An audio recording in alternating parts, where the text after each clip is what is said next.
لا إله إلا الله لا إله إلا الله لا إله نحمده ونصلي على رسوله الكريم أما بعد فأعوذ بالله من الشيطان الرجيم بسم الله الرحمن الرحيم قل إني نهيت أن أعبد الذين تدعون من دون الله لما جاءني البينات من ربي وأمرت أن أسلم لرب العالمين صدق اللہ العظیم۔ سورۃ المؤمن کی آیت نمبر 66 آپ حضرات کے سامنے تلاوت کی ہے۔ آیت کریمہ کا ترجمہ یہ ہے، اللہ رب العالمین ارشاد فرما رہے ہیں، میرا پیغمبر آپ کہہ دیجئے یقیناً مجھے منع کیا گیا ہے اس بات سے کہ میں ان لوگوں کی عبادت کروں جن کو تم پکارتے ہو اللہ کو چھوڑ کر۔ لما جاءنی البینات من ربی، جبکہ میرے پاس میرے رب کی وحدانیت کے روشن دلائل آ چکے ہیں۔ وَأُمِرْتُ، اور مجھے حکم دیا گیا ہے کہ میں تمام جہانوں کے پالنے والے اللہ کا فرما بردار بنوں۔ اس سے ماقبل آیات کریمہ میں اللہ رب العالمین کی وحدانیت پر اللہ تعالیٰ کی طرف سے دلائل بیان کیے گئے، اور آیت کریمہ کے آخر میں یہ بات ذکر کی گئی، الحمدللہ رب العالمین، تمام تعریفیں اس اللہ کے لیے ہیں جو تمام جہانوں کا پالنے والا ہے۔ تو پہلے اللہ رب العالمین نے مشرکین مکہ کو یہ بات سمجھائی کہ تم بھی اللہ کی وحدانیت پر ایمان لاؤ، اللہ تعالیٰ کی ذات و صفات میں کسی کو شریک نہ ٹھہراؤ۔ اب نبی کریم صلی اللہ علیہ وسلم کو حکم دیا جا رہا ہے کہ میرا پیغمبر، ہم نے تو ان کے سامنے دلائل رکھ دیے، اپنی قدرت کی نشانیاں رکھ دیں، اگر یہ سمجھنے والے ہوتے تو سمجھ جاتے اور میری وحدانیت پر ایمان لے آتے۔ میرا پیغمبر، ہم نے سمجھا دیا، اب آپ کی باری ہے، آپ انہیں بتا دیجئے کہ مجھے بھی اللہ کریم نے منع کیا ہے کہ میں تمہاری طرح لات عزا منات کی عبادت کروں، بلکہ مجھے اللہ کی طرف سے یہ حکم دیا گیا کہ میں صرف اور صرف اللہ کی عبادت کروں، اللہ کے سوا میں کسی کی عبادت نہ کروں۔ لا الہ الا اللہ، اللہ کے سوا کوئی معبود نہیں، صرف اللہ ہی وہ ذات ہیں جو عبادت کے لائق ذات ہیں۔ اور مجھے تو اللہ تعالیٰ کی طرف سے ایک نہیں، 10 نہیں، لاکھوں دلائل، پورا قرآن اللہ کی طرف سے مجھے عطا کیا گیا ہے جس میں اللہ تعالیٰ کی وحدانیت کے روشن دلائل موجود ہیں۔ واضح اللہ رب العالمین نے جب مجھے دلائل عطا کر دیے تو اب میں کیسے اللہ تعالیٰ کی وحدانیت میں کسی کو شریک ٹھہرا سکتا ہوں؟ اور مجھے اللہ کی طرف سے حکم دیا گیا ہے کہ میں مکمل طور پر اللہ تعالیٰ کا فرما بردار بنوں۔ مزید اللہ رب العالمین نے سمجھانے کے لیے یہ بات ارشاد فرمائی کہ اے انسان، تو اللہ کا نافرمان بنتا ہے، اللہ کی ذات و صفات میں شریک ٹھہراتا ہے، تیری حیثیت ہی کیا تھی؟ تیرا تو کوئی وجود ہی نہیں تھا، تجھے تو اللہ نے وجود عطا کیا ہے، اور جس طریقے سے تجھے اللہ نے وجود عطا کیا، ذرا اپنی تخلیق پر غور تو کر لے، شاید تمہیں بات سمجھ میں آ جائے۔ کوئی ضرورت نہیں تمہیں سمندروں کی طرف دیکھنے کی، پہاڑوں کی طرف دیکھنے کی، جنگلات کی طرف دیکھنے کی، زمین و آسمان کی طرف دیکھنے کی، ستاروں اور سیاروں کی طرف دیکھنے کی۔ اے انسان، تو اپنے وجود پر ایک نظر ڈال۔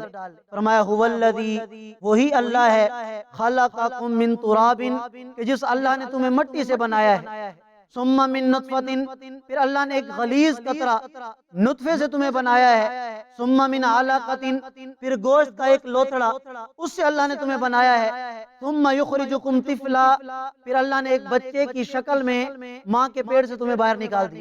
گوشت کا لوتھڑا تھا، اللہ نے اس سے ہڈیاں بنائیں، ہڈیوں پر گوشت چڑھایا، 4 مہینے کے بعد ماں کے پیٹ کے اندر بدن کے ساتھ روح کا تعلق جڑا، اور ادھر ہی تو نے حرکت کرنا شروع کر دی، اور پھر 9 مہینے کے بعد اللہ نے ایک خوبصورت انسان کی شکل میں تمہیں ماں کے پیٹ سے باہر نکال دیا۔ یہ جو انسان کی زندگی میں بدن میں انقلاب پیدا کیے جا رہے ہیں، یہ انقلاب برپا کرنے والی ذات کس کی ہے؟ اللہ کی ذات ہے، اللہ کے سوا کوئی کچھ نہیں کر سکتا۔ جب بنایا اللہ نے، روح اللہ نے ڈالی، یہ زندگی اللہ نے عطا کی، یہ نعمتیں اللہ نے عطا کی، اب پھر بھی اگر تو اللہ کی نافرمانی کرے تو پھر تیرے اوپر تف بنتی ہے، تجھ سے بڑھ کر پھر بدبخت اور کوئی نہیں کہ تو ایسے اللہ کی نافرمانی میں لگ جائے۔ فرمایا ثم لتبلغوا اشدکم، پھر یہ نہیں کہ اللہ نے پیدا کرنے کے بعد چھوڑ دیا، فرمایا کہ پھر اللہ نے تیری پرورش کی، لتبلغوا اشدکم، تاکہ تو جوانی کی عمر کو پہنچ جائے، اور جب تو جوان ہو جاتا ہے تو تو نہ اللہ کو اللہ سمجھتا ہے، نہ نبی کو نبی سمجھتا ہے، اللہ کے احکامات کو بھی توڑتا ہے، نبی کی سنت کی بھی خلاف ورزی کرتا ہے۔ ثم لتکونوا شیوخا، پھر اللہ تیری مزید پرورش کرتے ہیں اور تو بڑھاپے کی عمر کو پہنچ جاتا ہے۔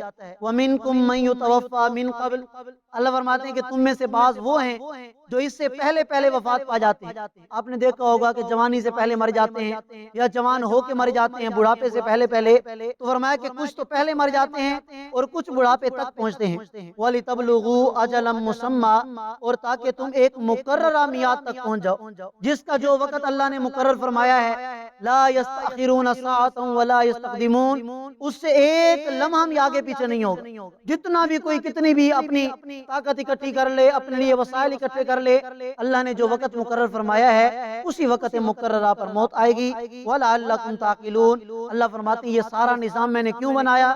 تاکہ تم سمجھو، تمہیں کچھ عقل آئے اور تم اس رب کریم کی عبادت کر کے اسے دنیا سے راضی کر کے جاؤ، تاکہ مرنے کے بعد جو ہمیشہ ہمیشہ والی زندگی ہے، جنت پا کر تم ہمیشہ ہمیشہ کے لیے سکون حاصل کر لو۔